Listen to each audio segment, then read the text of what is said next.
나누시겠습니다.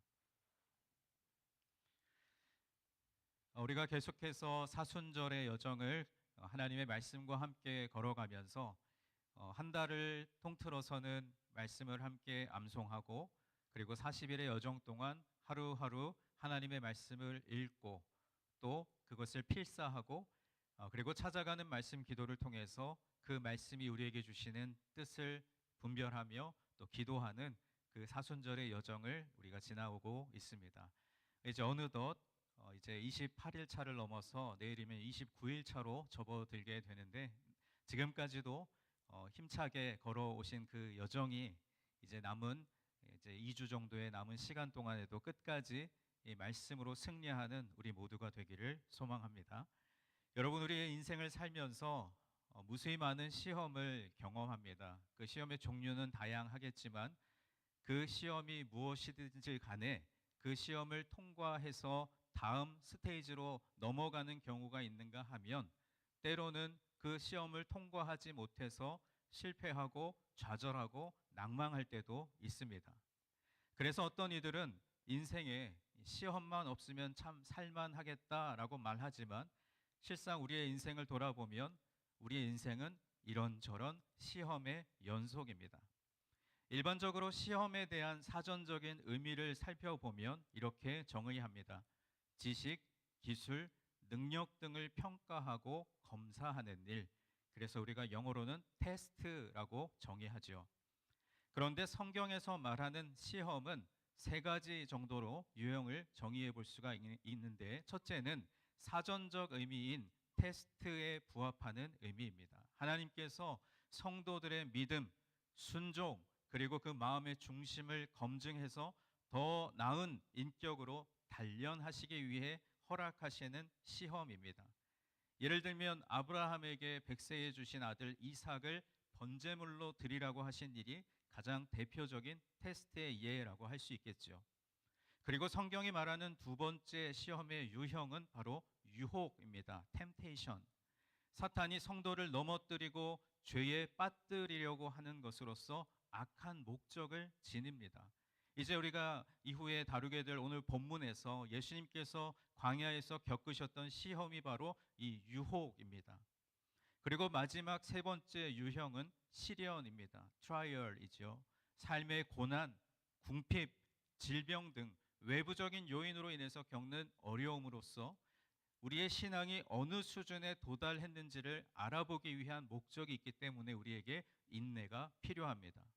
결국 이 세 가지를 정리해 보자면, 하나님은 우리의 믿음을 확증하기 위해서 테스트하시고, 사탄은 우리를 죄에 빠뜨리기 위해 유혹하며, 또 사람은 자신의 욕심으로 인해 시련을 겪습니다.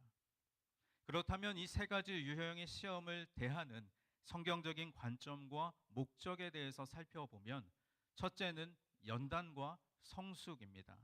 하나님은 시험을 통해 믿음을 순수하게 만들고 결국 더 큰 복과 영광을 주시기 위함이라는 것이죠. 둘째는 분별과 극복입니다.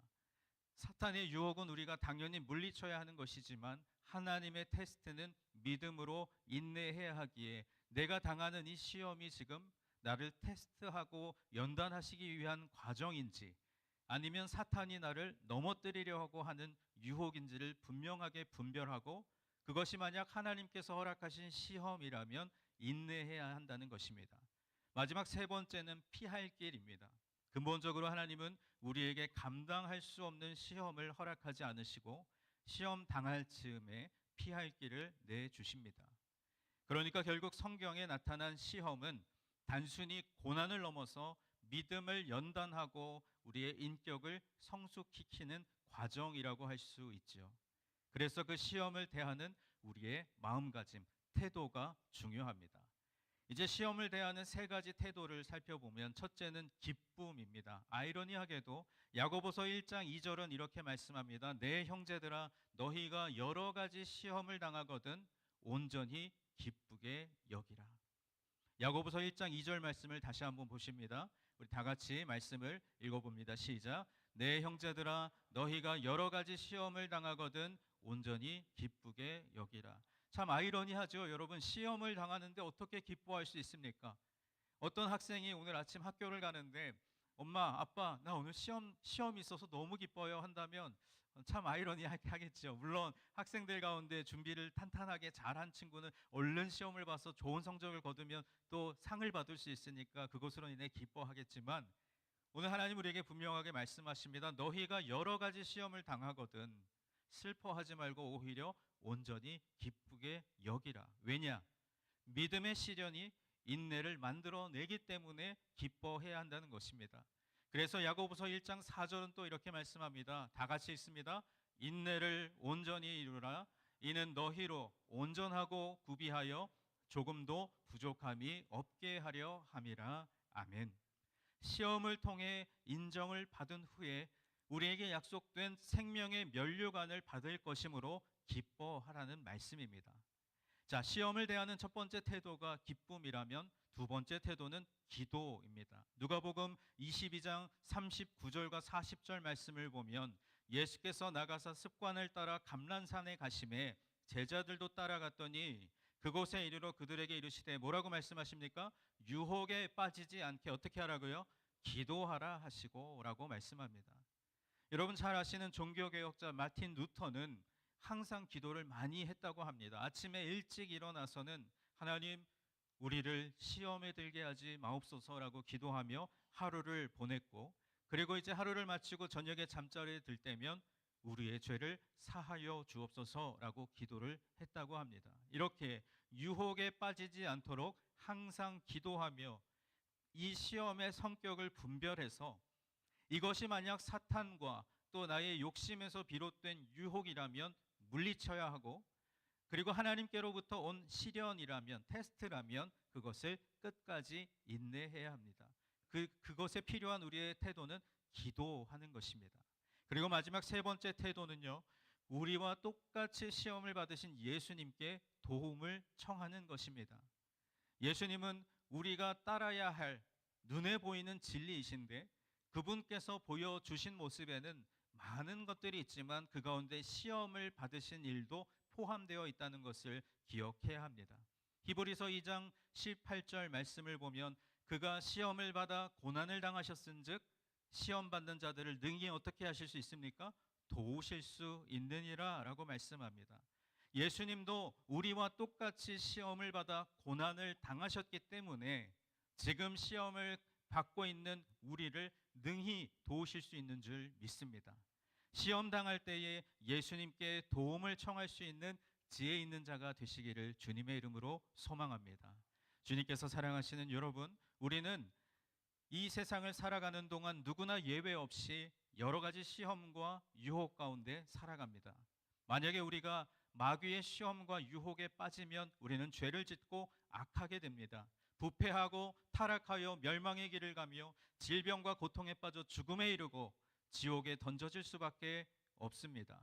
우리에게 다가오는 그 시험들을 우리가 막을 수는 없겠지만 시험에 빠지는 것은 막을 수 있고 막아야만 합니다. 예수 그리스도를 향한 믿음을 통해서 악한 마귀 사단의 유혹과 시험을 물리쳐야 우리는 죄를 짓지 않고 의로운 삶을 살며 하나님께 영광을 돌리고 충성을 다하는 인생을 살 수 있습니다. 시험에 지지 않는 인생이 되기를 원합니다. 여러분 모두가 그 시험을 넉넉히 이기시기를 간절히 소망합니다. 그것이 오늘 본문이 우리에게 가르치고 싶어하는 것입니다. 오늘 말씀을 통해 우리 모두 인생에 찾아오는 시험을 이기는 그 방법을 배우기를 원합니다. 오늘의 본문은 예수님께서 마귀의 시험을 받으신 사건을 통해 과연 우리에게 시험이 어떻게 다가오고 또 우리가 그 시험을 어떻게 이겨야 하는지를 보여주고 있습니다. 1절 말씀을 우리 다시 한번 소리를 맞춰 읽어봅니다. 시작. 그때에 시험을 받으러 광야로 가사. 아멘. 여러분 이 말씀에서 그때는 언제입니까? 예수님께서 세례 요한으로부터 요단강에서 세례를 받으신 후에 어떤 시점인데, 어느 시점인데 예수님께서 마귀에게 시험을 받으셨다는 이 사실은 예수님께서 공생의 기간 동안에 많은 기적을 행하시고 베푸신 것만큼 우리에게는 너무나 놀라운 일이지만 마귀가 절대적인 주권을 가지고 예수님을 시험했다고 볼 수 있는 것이 아니라 모든 것은 전능하신 하나님의 허락 없이는 불가한 일이기 때문에 이 모든 시험도 결국은 하나님께서 허락하신 시련의 과정이라고 볼 수 있습니다. 우리가 잘 아는 구약 시대에 온전하고 정직하여 하나님을 경외하며 악에서 떠난 사람 누굽니까? 욥입니다. 그 욥도 사탄으로부터 시험을 받았는데 이 시험도 역시 하나님께서 허락하셨기에 마귀가 그 욥을 시험한 것입니다. 우리가 시험을 받을 때 우리 자신의 욕심으로 시험에 스스로 빠지게도 하지만 하나님의 영광을 드러내기 위해서 하나님께서 우리를 마귀의 시험 가운데 두실 수도 있다는 것입니다. 그 시험을 통과하면 나를 통하여 하나님의 이름이 높아지게 됩니다. 이것은 하나님께서 복을 주시기 위한 일종의 테스트라고 할 수 있습니다. 이제 예수님께서 성령에 이끌려 광야로 가사 마귀에게 받은 첫 번째 시험은 바로 무엇이었냐? 먹고 사는 것에 관한 것이었습니다. 2절 말씀을 보면 40일을 밤낮으로 금식하신 후에 줄이신지라 라고 말씀합니다. 예수님께서 광야로 가서 40일을 밤낮으로 한 끼도 드시지 않고 하루 종일 금식을 하는 일을 무려 40일 동안 지속하셨기 때문에 당연히 줄이실 수밖에 없었습니다. 예수님도 우리와 같은 인간의 몸을 입고 오셨기 때문에 배고픔을 느끼셨습니다. 예수님의 고통은 우리 인간이 느끼는 고통과 동일한 고통이었습니다. 만약 그렇지 않다면 예수님께서 우리의 죄를 대속하시기 위해 십자가에서 죽임을 당하신 사건은 아무런 의미도 효력도 없게 될 것입니다. 이제 본격적인 마귀의 시험이 시작되는데 이어지는 3절 말씀을 보시면 시험하는 자가 예수께 나와서 이르되 네가 만일 하나님의 아들이거든 명하여 이 돌들로 떡덩이가 되게 하라 라고 말씀합니다. 여기서 시험하는 자는 곧 마귀입니다. 마귀가 예수님께 나와서 예수님을 시험에 빠뜨리려고 건넨 첫 번째 말은 이 돌들로 떡덩이가 되게 하라는 것이었습니다. 마귀는 상대방의 약점을 파고드는 유혹 전술을 펼치고 있습니다.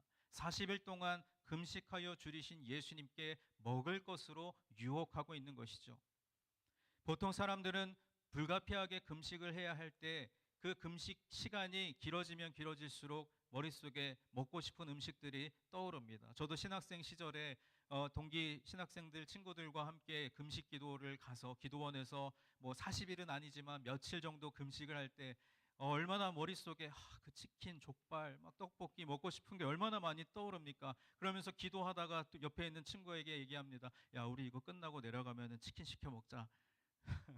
여러분도 그런 경험들이 있으시죠? 뭐 하루든 이틀이든 아니면 일주일 뭐 이렇게 금식을 하면서 간절하게 기도할 때 우리는 인간이기에 사람이기에 당연하게 배고픔을 느낄 수밖에 없습니다. 줄인 자에게 먹을 것을 앞에 갖다 두고 먹지 말라고 한다든지 아니면 음식 이야기를 계속해서 하는 것은 악한 사람들이 행동하는 것이죠. 우리는 예수님께서 오병이어의 기적을 행하신 것을 알고 있기 때문에 예수님은 충분히 이 돌들로 떡이 될 수 있도록 하실 수 있는 분임을 알지만 말씀이신 예수님은 그 마귀의 유혹과 시험에 어떻게 응대하셨습니까? 이어지는 4절 말씀입니다. 우리 다 같이 4절 말씀을 읽습니다. 예수께서 대답하여 이르시되 기록되었으되 사람이 떡으로만 살 것이 아니요 살 것이라 하였느니라 하시니 아멘. 예수님께서는 그 마귀의 유혹에 대해서 그래 나 그래 하나님의 아들이니까 뭐 그까진 일이 뭐 대수겠냐 그러면서 바로 눈앞에서 돌이 떡이 되게 하실 수 있는 분이셨습니다. 그러나 예수님은 그 마귀의 유혹에 넘어가지 않으시고 그동안 마음에 품고 있었던 구약의 말씀을 가지고 응답하십니다. 그 구약의 말씀은 신명기 8장 3절 말씀인데요.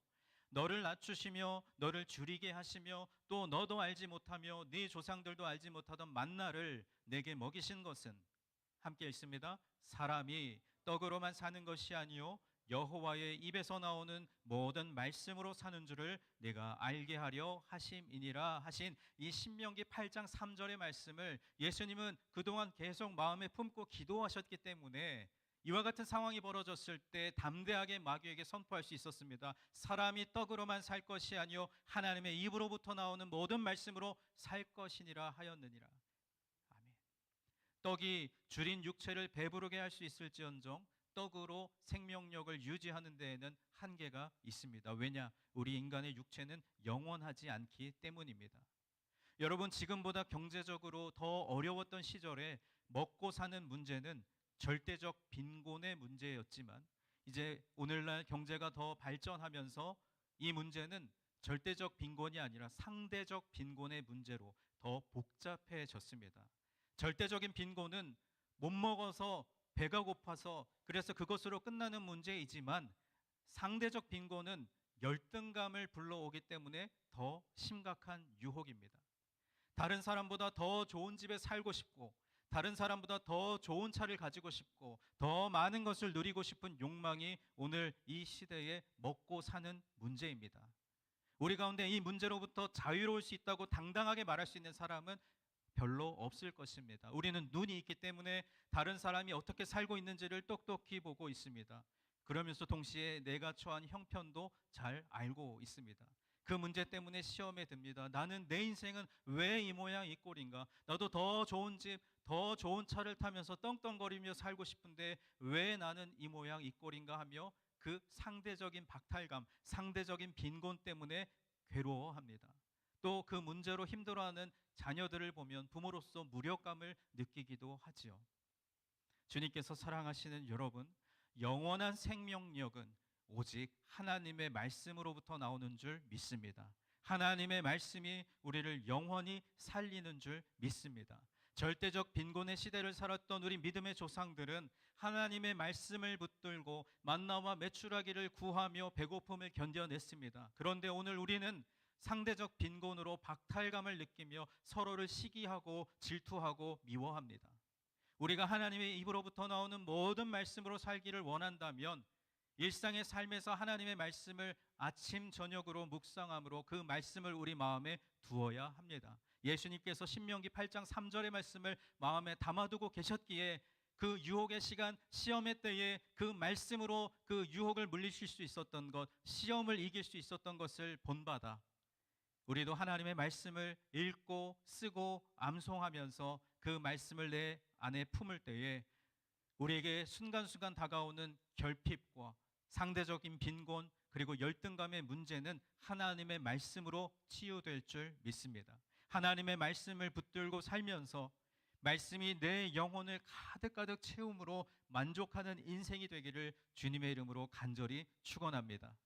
40일 동안 밤낮으로 금식하여 줄이신 예수님께 먹고 사는 문제로 첫 번째 유혹 전술을 펼쳤지만 보기 좋게 실패한 마귀가 이제 이어지는 5절 말씀에서 예수님을 두 번째 시험에 빠뜨리려고 합니다. 5절 말씀 우리 다시 함께 읽겠습니다. 이에 마귀가 예수를 거룩한 성으로 데려다가 성전 꼭대기에 세우고. 마귀가 예수님을 시험에 빠뜨리려고 했던 두 번째 유혹 전술은 상대의 강점을 이용하여 교만하게 만드는 것이었습니다. 마귀가 예수님을 거룩한 성으로 데려다가 성전 꼭대기에 세우고 이어지는 6절에서 이렇게 말씀합니다. 이르되 네가 만일 하나님의 아들이어든 뛰어내리라. 기록되었으되 함께 읽습니다. 그가 너를 위하여 그의 사자들을 명하시리니 그들이 손으로 너를 받들어 발이 돌에 부딪히지 않게 하리로다 하였느니라. 아멘. 지금 이 말씀은 예수님이 하신 말씀이 아닙니다, 여러분. 마귀가 하는 말입니다. 마귀가 예수님께 네가 정말 전능하신 하나님의 아들이라면 여기서 한번 뛰어내려 봐. 그러면 전능하신 네 아버지께서 천사들에게 명해서 손으로 너를 이렇게 받들어 줄 거야 라며 꼬드긴 것입니다. 여기서 흥미로운 점은 마귀가 예수님을 유혹하면서 구약 성경 시편 91편 11절 12절 말씀을 인용했다는 점입니다. 시편 91편 11절 12절 말씀입니다. 그가 너를 위하여 그의 천사들을 명령하사 내 모든 길에서 너를 지키게 하심이라. 그들이 그들의 손으로 너를 붙들어 발이 돌에 부딪히지 아니하게 하리로다 하신 이 말씀. 여러분 참 기가 막히지 않습니까? 하나님의 사람이 아니라 마귀가 하나님의 말씀을 인용한 것입니다. 이단이나 사꾼 목사들의 전형적인 수법이죠. 제가 한국에서 사역할 때 제가 담당했던 교구 권사님 중에 한 분이 너무나 이쁘고 사랑스러운 따님이 어쩌다가 신천지라는 이단에 빠져서 그 권사님의 온 가족이 정상적인 생활을 하지 못할 정도로 가정이 깨어지고 망가져서 우리 교구 식구들과 함께 안타깝게 여기며 그 따님이 다시 그 가정으로 돌아오도록 기도하면서 성경 말씀을 교묘하게 꼬아서 사람들을 미혹하는 그 이단 신천지의 전략을 잠시 연구해 본 적이 있습니다. 주님의 말씀을 사모하시는 여러분, 하나님의 말씀을 인용한다고 해서 다 하나님의 사자가 아니며 다 복음 전도자가 아니고 의인이 아니라는 것을 분명히 기억하시기 바랍니다. 이단들이나 사꾼이 하나님의 말씀을 더 교묘하게 이용해서 선한 사람처럼 위장하고 있을 수 있습니다. 그리고 마귀는 성도의 그 약점을 건드려서 그를 넘어가게 할 뿐 아니라 성도가 가진 그 장점을 부추겨서 교만에 빠뜨려 그를 넘어뜨리려고 합니다. 이런 것이죠. 나는 하나님의 자녀야. 나는 어느 교회의 장로야, 권사야, 집사야. 그러니 내가 어떤 시험에 빠지더라도 하나님은 나를 지키시고 보호하실 것이야. 물론 믿음의 고백입니다만 그것으로 인하여 우리를 시험에 빠지게 할 수 있다는 것입니다. 우리의 강함이나 약함으로 교만하거나 열등하지 않도록 항상 주님의 말씀을 묵상함으로 그 악인들의 꾀에 대응하며 살아가는 지혜가 필요한 줄 믿습니다. 성경을 보면 하나님의 사람들이 당한 고통과 시험에 대한 이야기가 넘쳐납니다. 이들에게 아무런 잘못이 없음에도 불구하고 하나님을 믿는다는 이유 하나로 당했던 시험과 또 겪었던 아픔들이 있다는 말씀입니다. 선을 행함으로 고난받는 자가 하나님 나라 백성의 정체성이기 때문입니다. 하나님의 백성들이 하나님을 시험할 목적으로 높은 데서 뛰어내리면 다리가 부러지게 될 것입니다. 그러므로 예수님은 이어지는 7절 말씀에서 마귀에게 이렇게 말씀합니다. 예수께서 이르시되 또 기록되었으되 함께 읽습니다. 주 너의 하나님을 시험하지 말라 하였느니라 하시니.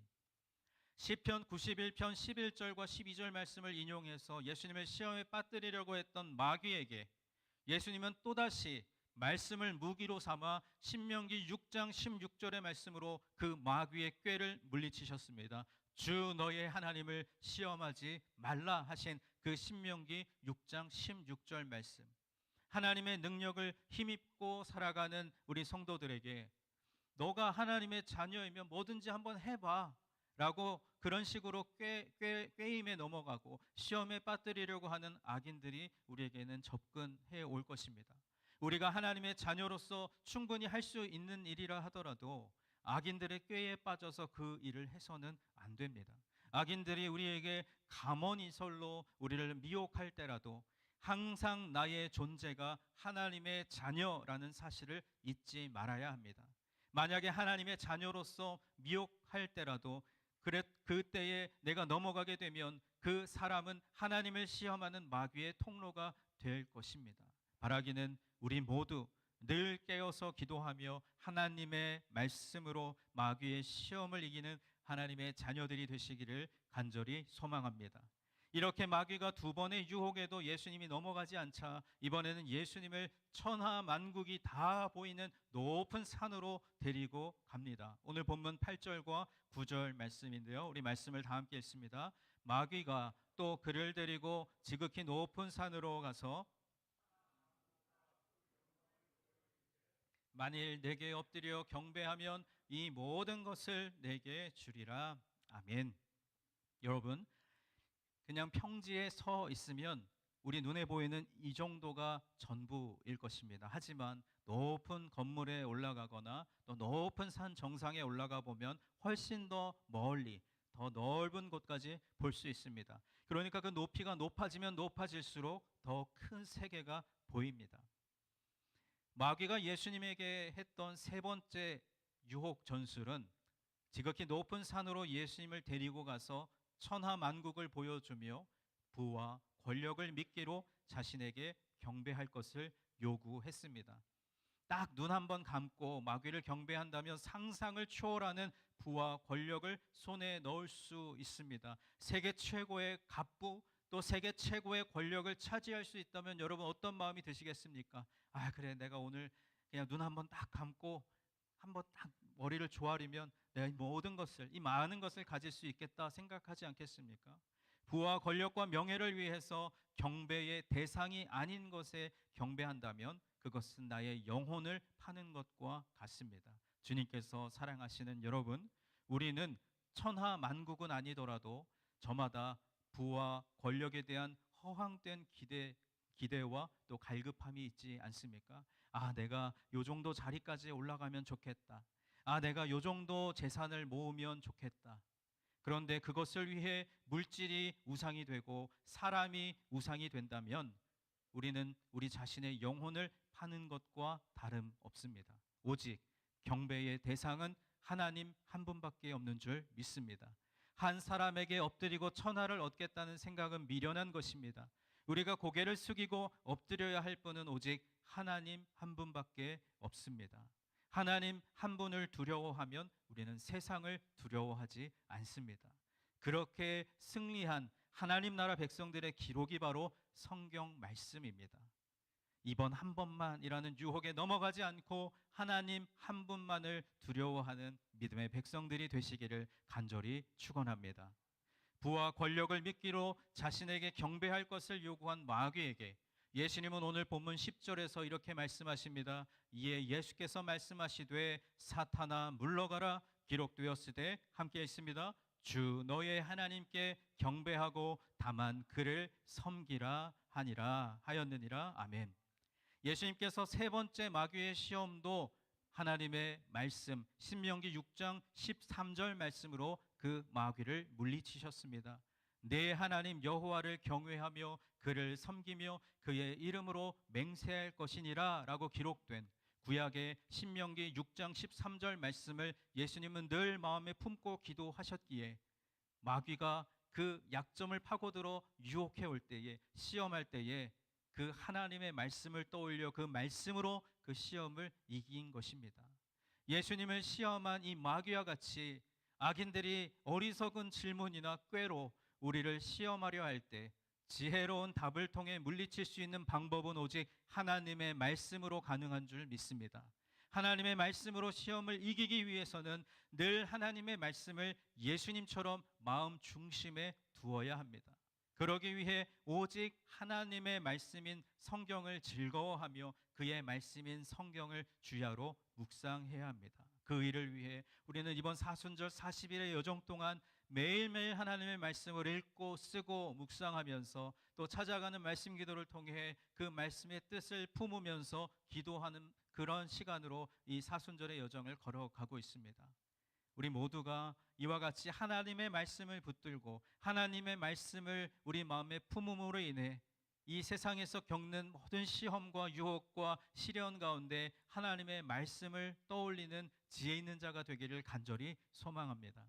제가 어렸을 적에 학교를 다닐 시절에 저희 어머님께서 늘 도시락을 아침마다 챙겨주시면서 그 도시락 가방을 이렇게 열면 맨 위에다 포스트잇으로 말씀을 적어주시거나 또 응원의 메시지를 적어주셨던 기억이 납니다. 한두 번이 아니라 무수히 많이 그렇게 저희 어머님께서 저에게 늘 말씀 그 카드를 이렇게 써서 주셨었는데 기억에 남는 것은 이제 한국에서는 대학 입시를 위해서 수능 시험을 보지 않습니까? 그 수능 시험을 하루 앞둔 전날 저녁에 얼마나 마음이 긴장이 되고 떨렸는지 모릅니다. 제가 12년 동안 공부한 그 결과를 이제 내일 치르게 되는 대학 수능 시험을 통해서 이제 평가받게 될 것이기 때문에 마음이 얼마나 두렵고 떨림이 있었겠습니까? 그런데 어머니께서 긴 말씀하지 않으시고 그날도 이렇게 간식 테이블에 작은 메모지를 하나 주셨던 것 같아요. 두려워 말라, 놀라지 말라, 내가 너와 함께함이라. 그 말씀을 기억하고 다음날 시험장에 입장했을 때 그래, 내가 두렵고 떨리지만 나는 하나님의 자녀이기 때문에 하나님이 내게 힘을 주실 거야. 내게 능력을 주실 거야. 내게 능력 주시는 자 안에서 나는 모든 것을 할 수 있느니라 하신 말씀을 떠올리게 되었습니다. 주님께서 사랑하시는 여러분, 하나님의 말씀이 이토록 중요합니다. 말씀을 머리로 알고 그저 주일날 예배의 자리에 나와서 말씀을 듣는 것에 그친다면 우리는 그 말씀을 나의 무기로 삼지 못할 것입니다. 매일매일 우리들의 삶의 자리에서 하나님의 말씀을 읽고 쓰고 암송하며 묵상할 때 그 말씀이 내 안에 새겨지고, 그렇게 새겨진 말씀은 마귀가 예수님을 시험할 때 예수님께서 그 구약의 말씀을 응대하셨던 것처럼 우리 또한 하나님의 말씀이 우리에게 떠오르게 하셔서 그 말씀으로 시험을 이기게 하실 줄 믿습니다.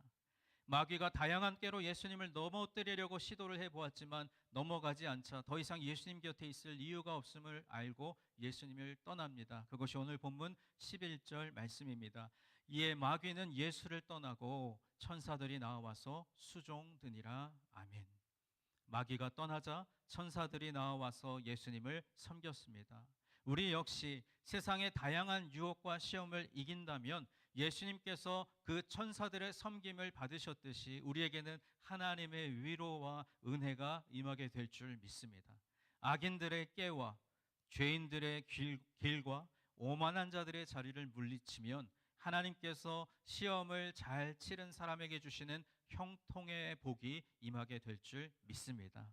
우리가 바로 이런 복된 사람 되기를 소망합니다.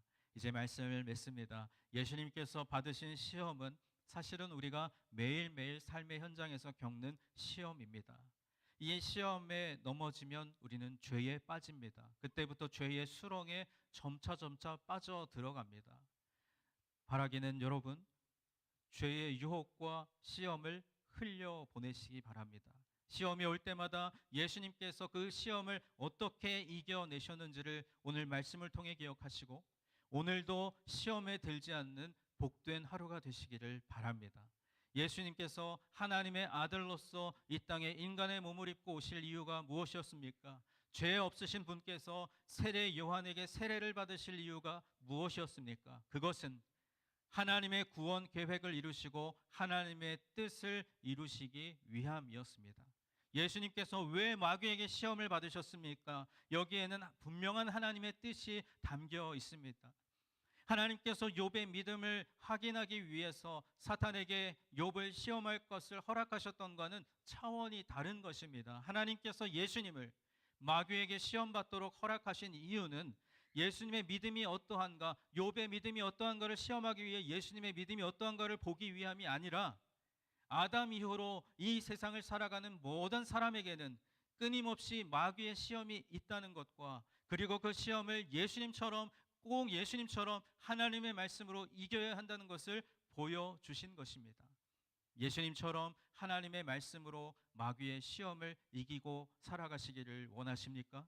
그렇다면 아침 저녁으로 하나님의 말씀을 읽고 하나님의 말씀을 쓰고 암송하고 묵상하시기 바랍니다. 오늘도 그리고 이번 한 주간도 이제 남은 사순절의 이 여정 속에 하나님의 말씀을 꽉 붙들고 세상의 유혹과 시험을 이기는 하나님의 자녀로 시험을 이기며 승리하는 우리 모두가 되기를 주님의 이름으로 간절히 축원합니다.